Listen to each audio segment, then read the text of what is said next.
hear that immigrant tale all the time, that immigrants tend to have better outcomes relatively, whatever it might be. But my question becomes, are they happier? And I say this actually because of a conversation I was having last night with my friend who has built, his family have built $1 billion company in this country.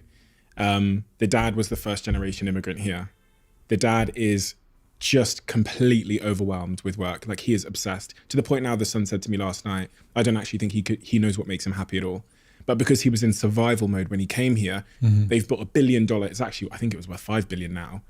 But is he happy? And I sometimes ponder that the first sort of generation immigrant is on survival mode. The second generation has the chance of being in maybe a thriving self-actualization situation. But I don't know if you had any light to shed on first generation happiness. I'm dubious of this.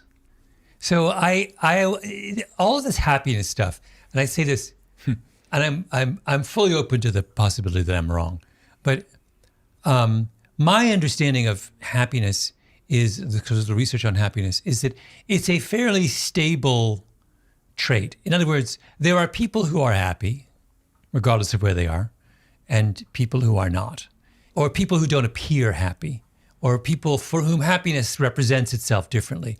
So I would say of your friend's father, maybe he is happy, he just expresses it differently. He built a massive business, he's made his family stable, he's created a secure beachhead in a whole new country.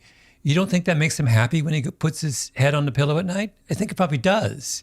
It's just not, it's not the kind of lie on the beach, read a good book happy, but it sounds to me like a pretty amazing set of accomplishments that would make him, will he die happy having done that?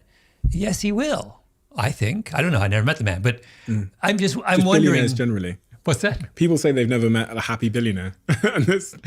I don't believe that. I think people who've accomplished something like that, they derive a different kind of satisfaction from it.